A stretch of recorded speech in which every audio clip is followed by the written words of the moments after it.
గౌరవనీయులు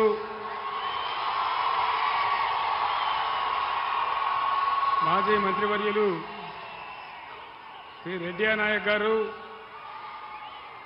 మరో మాజీ మంత్రివర్యులు శ్రీమతి సత్యవతి రాథోడ్ గారు, జనగామ ఎమ్మెల్యే పల్లా రాజేశ్వరరెడ్డి గారు, మరో పార్లమెంట్ సభ్యులు గౌరవనీయులు రవిచంద్ర గారు, మహబూబాబాద్ బీఆర్ఎస్ పార్లమెంట్ అభ్యర్థి శ్రీమతి మాలోతు కవిత గారు,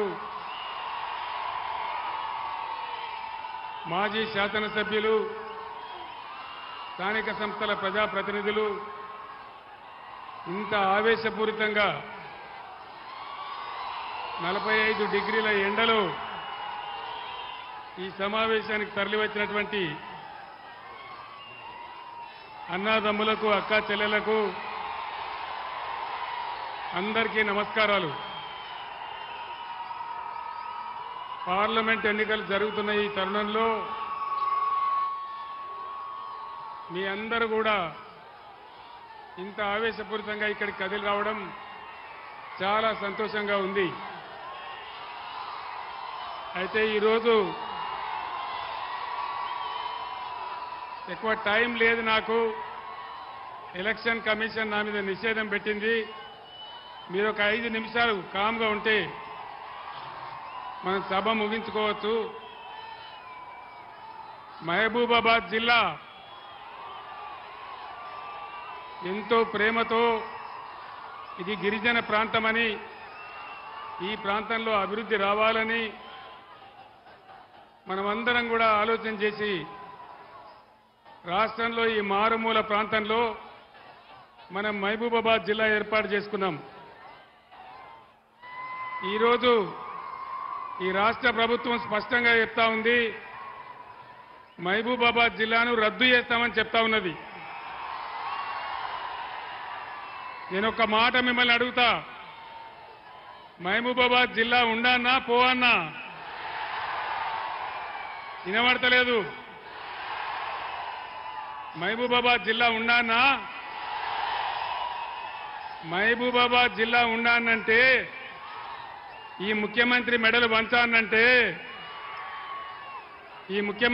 వంచానంటే, ఇక్కడ మాలోతు కవిత గెలవాలి. మీకు వినబడ్డదా? మీకు వినవల్లే కదా. మహబూబాబాద్ జిల్లా తీసేస్తా అని కాంగ్రెస్ ముఖ్యమంత్రి చెప్తా ఉన్నాడు. మహబూబాబాద్ జిల్లాను మీకు కేసీఆర్ తెచ్చిండు. మరి మహబూబాబాద్ జిల్లా ఉండానా ఊడిపోవన్నా? మహబూబాబాద్ జిల్లా ఉండానంటే ఈ ఎన్నికల్లో కాంగ్రెస్ కు బుద్ధి చెప్పాలి, మాలోతు కవిత గెలవాలి.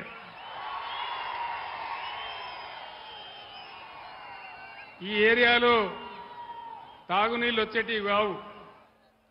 కాంగ్రెస్ 50 ఏళ్ల పాలనలో ఎస్ఆర్ఎస్పీ స్టేజ్ 2 అని చెప్తే ఎన్నడూ కూడా నీళ్లు రాలే. వెన్నవరం కెనాల్ వచ్చే వరకు నీళ్లు రాలే.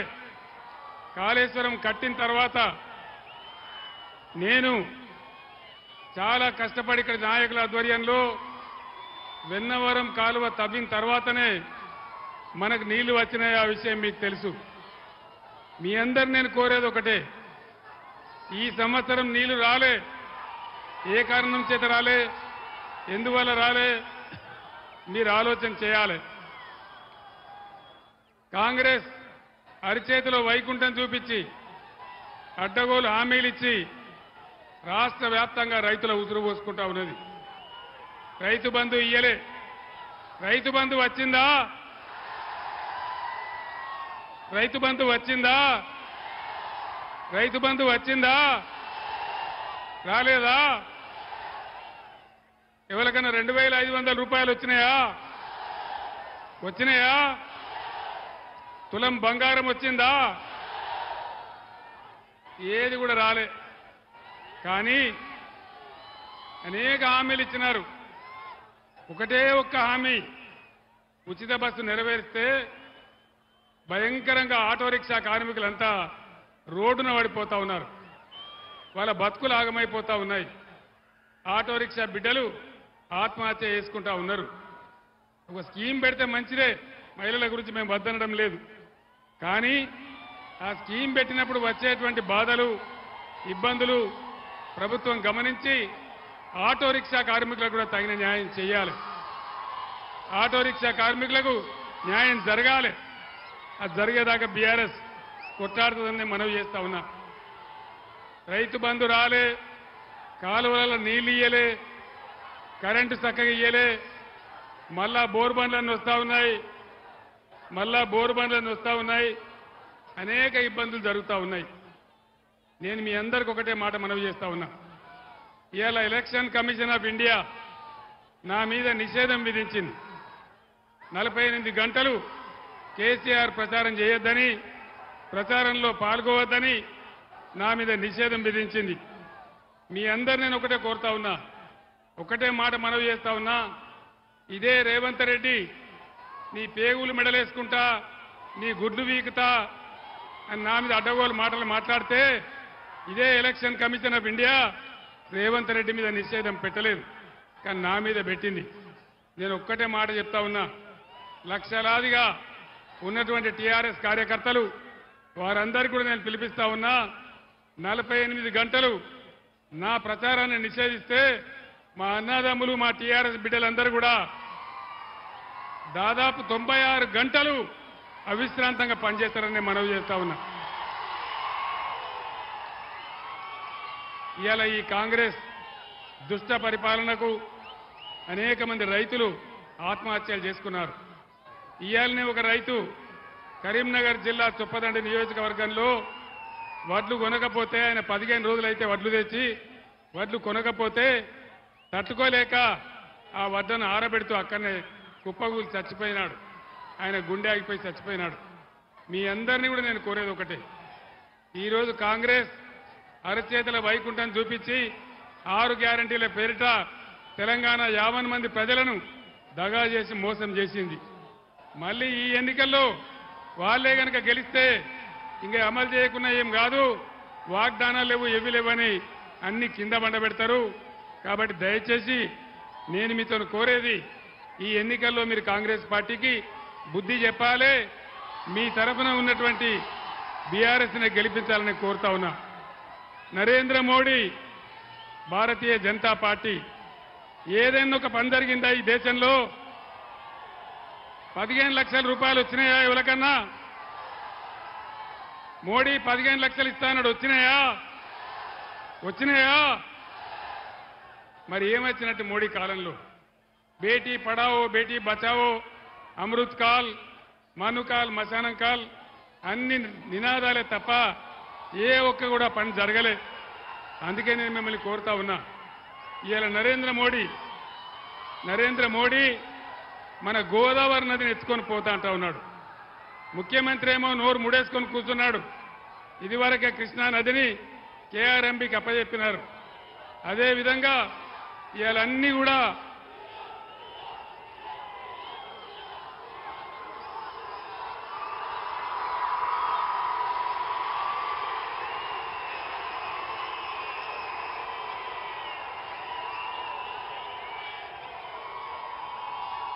నాకు టైం లేదు, నేను 8:55 ఉపన్యాసం బంద్ చేయాలా? ఈసీ నా మీద నిషేధం పెట్టింది. మీరు ఒక 10 నిమిషాలు దయచేసి నినాదం ఆపాల. ఇవాళ నరేంద్ర మోడీ మన గోదావరిని ఎత్తుకపోతా అంటున్నాడు. ముఖ్యమంత్రి ఏమో నోరు కూడా తెరుస్తలేడు. ఇదివరకే కృష్ణానదిని ఉంచబోయి కేఆర్ఎంబీకి అప్పచెప్పినారు. ఇవాళ కనీసం ఖమ్మం పట్టణంలో మురికి నీళ్లు వస్తా ఉన్నాయి. మన మహబూబాద్ నియోజకవర్గంలో కూడా డోర్నకల్ కానీ, మహబూబాద్ కానీ, నర్సంపేట కానీ భయంకరంగా మంచినీళ్ల సమస్య వస్తా ఉన్నది. 8 ఏళ్లు మంచిగా నడిచినటువంటి కరెంట్ ఎక్కడ పోయింది? భగీరథ ఎక్కడ పోయింది? దయచేసి మీరు ఆలోచించాలని కోరుతా ఉన్నా. 70 ఏళ్ల కాంగ్రెస్ పాలనలో ఏనాడు కూడా ఎక్కడ కూడా గిరిజనులను గౌరవించలే. కానీ బీఆర్ఎస్ ప్రభుత్వంలో సేవాలాల్ మహారాజ్ భవనం కట్టుకున్నాం, అక్కడ బంజారా భవన్ కట్టుకున్నాం. మన సత్యవతి రాథోడ్ గారే కట్టించినారు. అదేవిధంగా గిరిజనులకు 10% రిజర్వేషన్ పెట్టుకున్నాం. ఏ ప్రభుత్వం కూడా చేయలే. గిరిజన తండాలన్నీ గ్రామ పంచాయతీలు చేసుకున్నాం. ఏ ప్రభుత్వం కూడా చేయలే. కాబట్టి నేను గిరిజన బిడ్డలను కోరుతా ఉన్నా, మీరు దయచేసి ఎట్టి పరిస్థితులలో మీ యొక్క ప్రతాపం ఈ పార్లమెంట్ ఎన్నికల్లో చూపెట్టాలని మిమ్మల్ని అందరినీ కూడా నేను కోరుతా ఉన్నా. అదేవిధంగా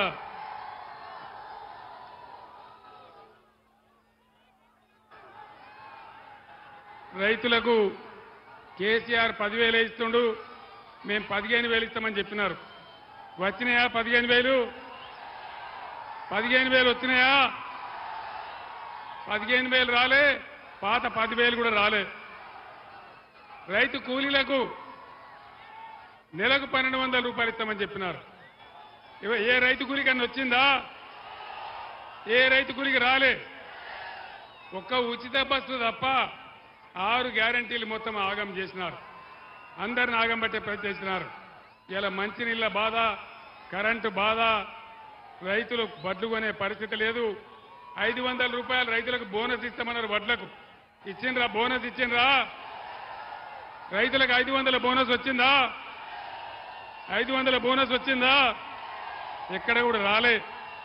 వచ్చే పరిస్థితి కూడా లేదు.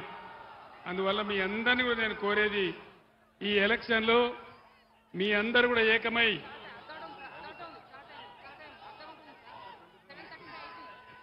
మీ అందరినీ కూడా నేను కోరేది, యువకులు, లంబాడా యువకులు, మేధావులు, గిరిజనులు అందరూ కూడా మీరు ఆలోచనతో పనిచేయాలి.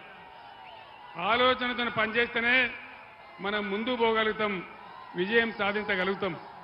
అందువల్ల ఒక పిచ్చి ఆవేశంలో కాకుండా బ్రహ్మాండంగా మీరందరూ విచక్షణతో ఆలోచించి, బీఆర్ఎస్ ఉన్నప్పుడు ఎట్లా ఉండే, ఇలా కాంగ్రెస్ వచ్చినాక ఈ 5 నెలల్లో ఎట్లా అయిపోయింది, దీనికి కారణమేంది, మీరందరూ కూడా ఆలోచించాలని మిమ్మల్ని అందరినీ కూడా నేను కోరుతా ఉన్నా. ఈరోజు ఇంత వయసు వచ్చిన తెలంగాణ ప్రజలను కాపాడాలని, తెలంగాణను ఎట్టి పరిస్థితులలో ఆగం కానియొద్దని నేను పోరాటం చేస్తా ఉన్నా. నా ప్రాణం ఉన్నంత వరకు తెలంగాణకు అన్యాయం జరగనివ్వను, ఎట్టి పరిస్థితుల్లో జరగనివ్వనని చెప్పి నేను మీకు హామీ ఇస్తా ఉన్నా. ఎన్నికల కమిషన్ నిషేధం ఉండడం వల్ల నేను ఎక్కువ మాట్లాడలేకపోతా ఉన్నా. కవిత బ్రహ్మాండమైన నాయకురాలు, మచ్చలేని మనిషి, పార్లమెంట్ సభ్యురాలిగా మీ అందరి ఆదరాభిమానాలు పొంది గత 5 ఏళ్లు బ్రహ్మాండంగా పనిచేసింది. ఈసారి కూడా కవితకు అవకాశం ఇస్తే రేపు పార్లమెంట్లో ఇతర ఎంపీలతో పాటు తెలంగాణ హక్కులు కాపాడడానికి, తెలంగాణ నీళ్లు తెలంగాణ కాపాడడానికి, తెలంగాణకు నిధులు రాబట్టడానికి, తెలంగాణ అస్తిత్వాన్ని రక్షించడానికి, తెలంగాణను ముందుకు తీసుకుపోవడానికి మీ సేవకురాలిగా పనిచేస్తుంది. కాబట్టి కవితను గెలిపించాలని నేను మీ అందరినీ కూడా కోరుతా ఉన్నా. ఈ రకంగా మీరందరూ మహబూబాబాద్లో ఈరోజు ఇంత పెద్ద ఎత్తున బ్రహ్మాండంగా తరలి వచ్చినారు. ఒక ఉప్పెనలాగా అసలు మహబూబాబాద్లో నేల ఈనిందా అన్నట్టుగా మీరంతా తన్నుకొని వచ్చారు. మీ అందరికీ కూడా ఇంత ఆవేశపూరితంగా వచ్చిన మీ అందరికీ పేరు పేరున నేను ధన్యవాదాలు తెలియజేస్తా ఉన్నా. అందరికీ తెలుసు బీఆర్ఎస్ యొక్క స్వప్రయోజనాలు ఏముండవు. ప్రతి క్షణం ప్రజల కోసం, ప్రతి క్షణం ప్రగతి కోసం, ప్రతి మాట ప్రజల కోసం, ప్రతి అడుగు ప్రజల కోసంగా బీఆర్ఎస్ తెలంగాణ ఇంటి పార్టీగా పనిచేస్తుంది. కాబట్టి బీఆర్ఎస్ను ఆదరించి కవితను గెలిపించాలని కోరుతూ నేను సెలవు తీసుకుంటా ఉన్నా. జై తెలంగాణ, జై తెలంగాణ. కారు గుర్తుకే, కారు గుర్తుకే. జై తెలంగాణ, జై తెలంగాణ. ధన్యవాదాలు. జై తెలంగాణ.